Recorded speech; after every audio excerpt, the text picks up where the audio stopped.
Halo teman-teman, apa kabar? Semoga semuanya dalam keadaan baik ya. Nah, di video ini kita akan membahas sesuatu yang sangat sering kita dengar, tetapi mungkin belum kita pahami sepenuhnya, yaitu informasi. Nah, sebelumnya kalian pernah nggak sih kepikiran sebenarnya informasi itu apa? Terus dari mana asalnya? Dan kenapa informasi itu sangat penting buat kita? Nah, supaya kita lebih paham, ada beberapa hal yang perlu kita bahas di sini. Yang pertama, kita akan mengenal mengenai istilah-istilah penting dalam informasi. Biar kita nggak bingung kalau benar kata-kata seperti data, metadata, atau big data. Nah, yang kedua, kita akan melihat hubungan antara data, informasi, dan pengetahuan. Di sini kita akan mengetahui bagaimana cara metadata bisa diolah menjadi sesuatu yang bermanfaat. Nah, yang ketiga, kita akan membahas teori kualitas informasi. Jadi, nggak semua informasi itu bagus loh. Ada yang akurat, ada juga yang menyesatkan. Dan yang terakhir, kita akan melihat hubungan informasi dengan kebutuhan dasar manusia menurut teori Maslow. Jadi, pastikan kalian menonton video ini sampai akhir ya, karena penting banget loh buat kita semua. Yuk, langsung aja mulai.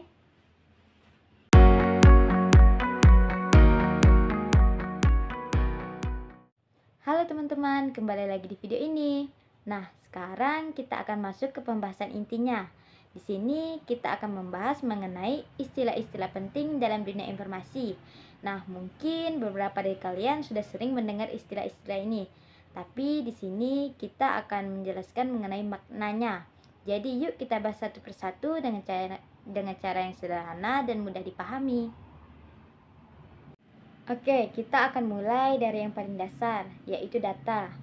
Nah, data itu bisa dibilang sebagai sekumpulan fakta mentah yang belum memiliki makna.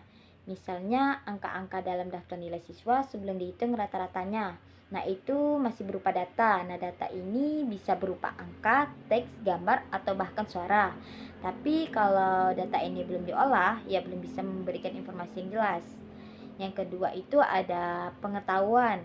Nah, setelah data diolah dan dipahami, kita bisa mendapatkan pengetahuan. Misalnya, kita tahu bahwa pola makan sehat itu meningkatkan energi.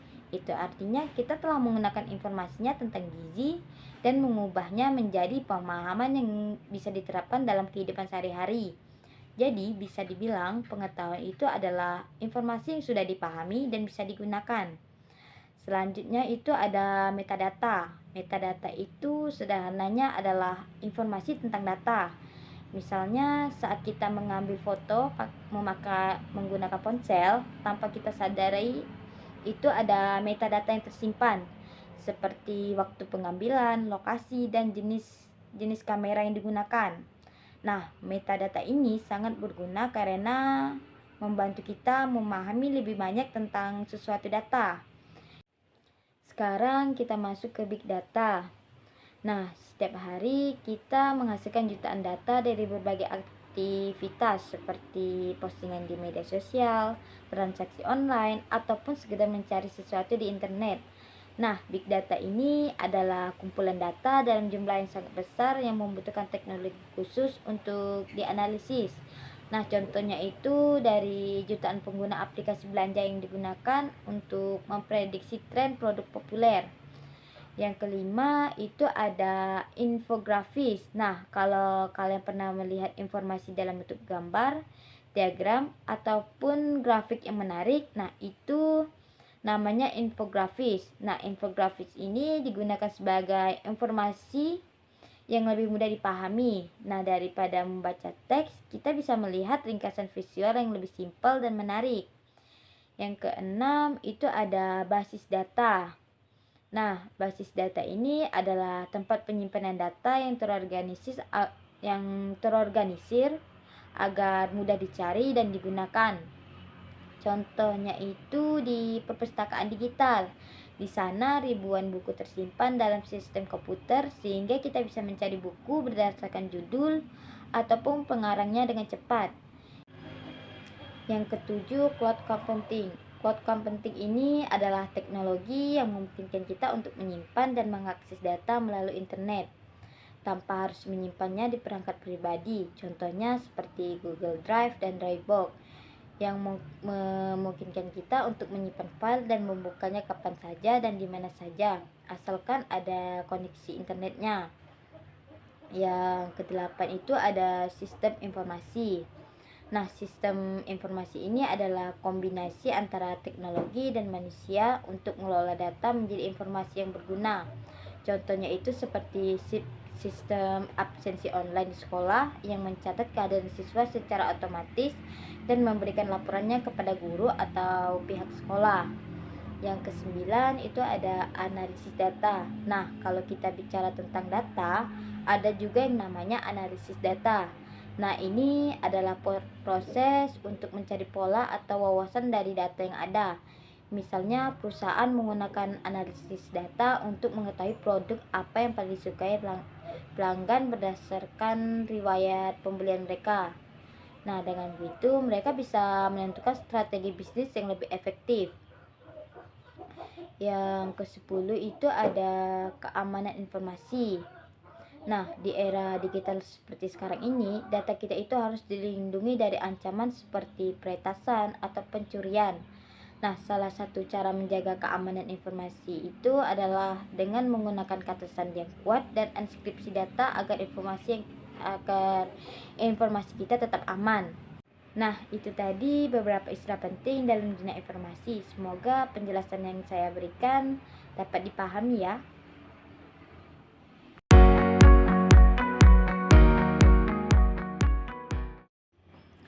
Halo semuanya, selamat datang kembali di video ini. Di video sebelumnya, kita sudah membahas berbagai istilah penting dalam dunia informasi, mulai dari data, metadata, hingga keamanan informasi. Nah, sekarang kita akan membahas sesuatu yang lebih mendasar, yaitu hubungan antara data, informasi, dan pengetahuan. Sebelumnya, pernah nggak sih kalian kepikiran gimana caranya data yang ada di sekitar kita bisa berubah menjadi sesuatu yang bermanfaat? Misalnya, setiap hari kita melihat angka-angka suhu di laporan cuaca. Awalnya mungkin cuma sekumpulan angka, tapi lama-kelamaan kita bisa paham pola musim. Nah, itulah contoh bagaimana data berubah menjadi informasi lalu menjadi pengetahuan yang bisa kita gunakan dalam kehidupan sehari-hari. Nah, hari ini kita akan bahas hubungan antara data, informasi, dan pengetahuan dengan bantuan gambar. Yuk kita bahas satu persatu. Nah, di sini kita akan menjelaskan mengenai gambar yang ada di samping saya. Nah, di sini kita coba lihat bagian kanan gambar ini. Di sini kita bisa lihat angka, huruf, ataupun simbol yang masih acak. Nah, ini yang disebut dengan data mentah atau sekumpulan fakta yang belum punya makna atau konteks. Nah, di sini saya contohkan dalam kehidupan sehari-hari kita adalah, coba kita bayangkan kita punya daftar suhu udara selama 1 minggu. Hari pertama yaitu 30 derajat Celcius, hari kedua 29 derajat Celcius, hari ketiga 31 derajat Celcius, hari keempat 32 derajat Celcius, hari kelima 30 derajat Celcius, hari keenam 20 derajat Celcius. Nah, kalau cuma kita lihat angka-angka ini tanpa penjelasan, kita mungkin nggak tahu maksudnya apa. Nah, inilah yang disebut dengan data mentah. Sekarang kita lihat bagian tengah gambar. Di sini data tadi mulai diorganisir dalam bentuk tabel, grafik, atau laporan. Nah, setelah diolah dan disusun dengan rapi, data ini diubah menjadi informasi. Di sini misalnya kita ubah daftar suhu tadi menjadi sebuah grafik atau tabel seperti ini. Seperti yang saya tampilkan di samping. Nah, dari sini kita bisa lihat ada pola naik turun suhu setiap harinya. Sekarang kita nggak cuma melihat angka acak lagi, tapi kita bisa memahami perubahan suhu harian. Jadi informasi itu adalah data yang sudah diolah sehingga punya makna yang lebih jelas. Sekarang kita lihat bagian kanan gambar. Di sini ada ilusi otak dengan grafik di sekitarnya yang melambangkan pengetahuan. Nah, pengetahuan adalah pemahaman yang kita dapat setelah menganalisis informasi. Contohnya, setelah kita melihat tabel suhu selama sebulan, kita sadar kalau di bulan Januari suhu selalu lebih dingin dibanding bulan lainnya. Dari situ kita bisa menyimpulkan kalau Januari adalah bulan musim hujan. Nah, dari pengetahuan ini kita bisa mengambil keputusan yang lebih baik, seperti selalu membawa payung saat keluar rumah di bulan Januari, memakai pakaian yang lebih hangat saat musim hujan. Jadi pengetahuan itu bukan sekedar informasi, tapi sesuatu yang bisa kita gunakan dalam kehidupan sehari-hari. Jadi kesimpulannya adalah dari gambar ini kita bisa melihat proses bagaimana data berubah menjadi informasi lalu menjadi pengetahuan yang berguna. Data itu adalah bahan mentah, misalnya angka atau suhu harian.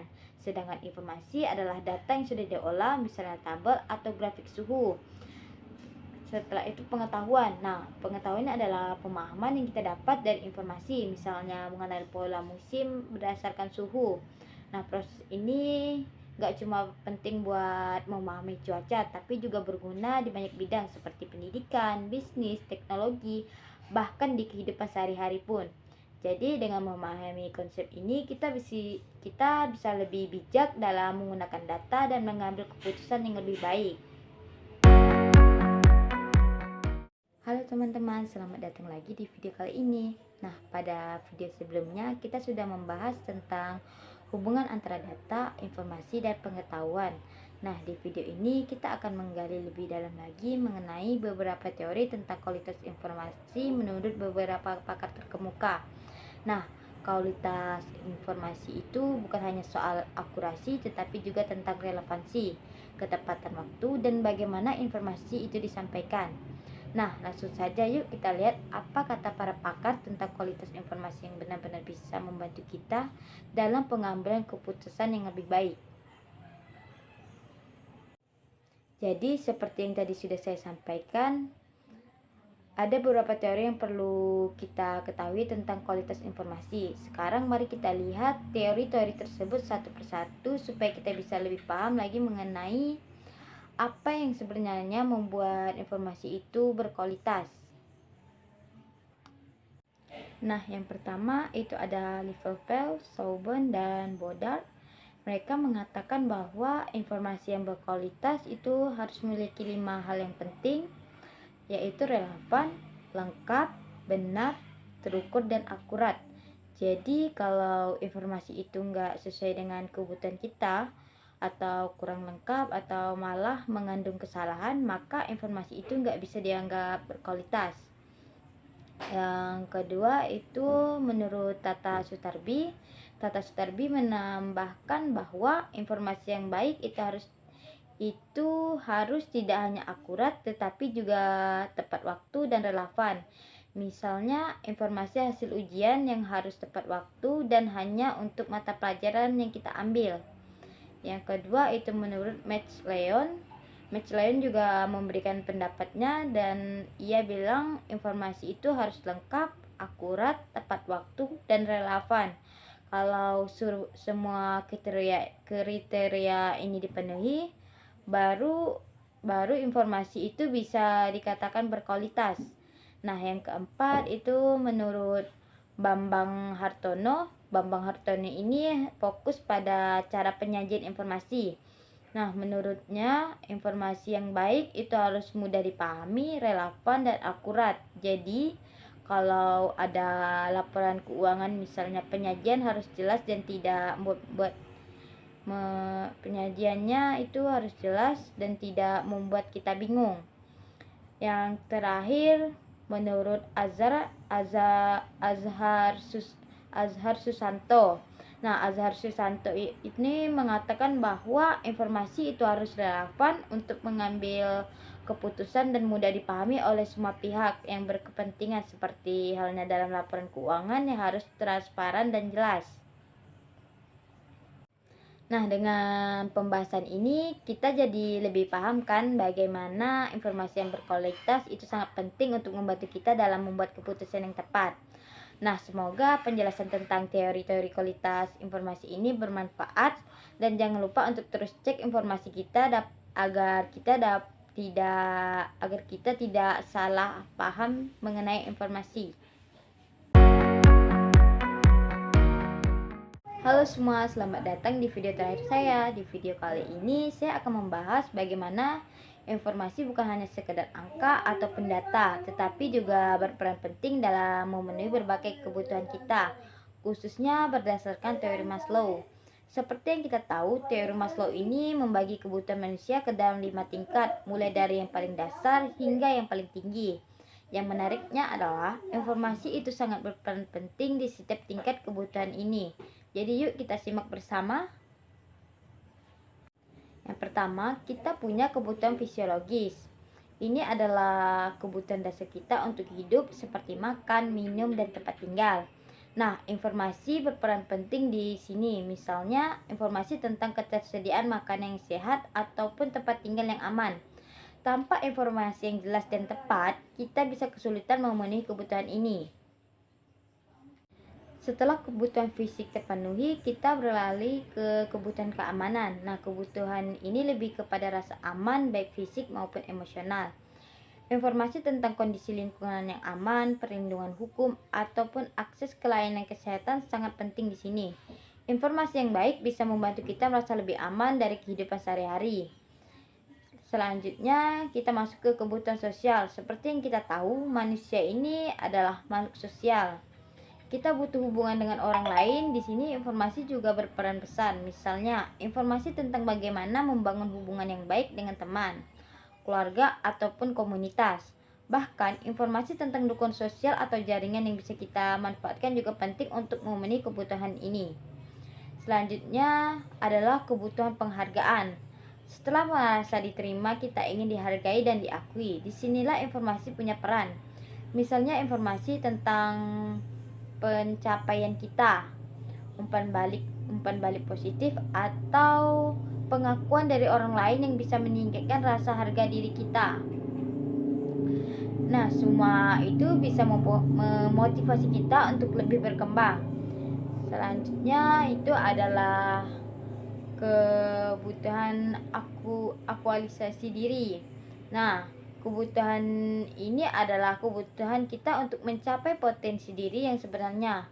Di tingkat ini, informasi sangat berperan. Misalnya, informasi tentang peluang pendidikan, kesempatan untuk berkembang, ataupun bahkan inspirasi untuk mengejar impian kita.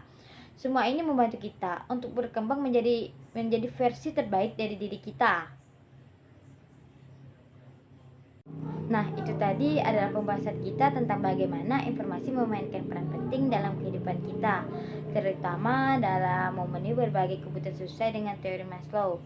Nah, semoga penjelasan ini bisa memberi pemahaman lebih tentang bagaimana informasi itu berperan di setiap aspek kehidupan kita. Saya ucapkan terima kasih. Wassalamualaikum warahmatullahi wabarakatuh. Bye.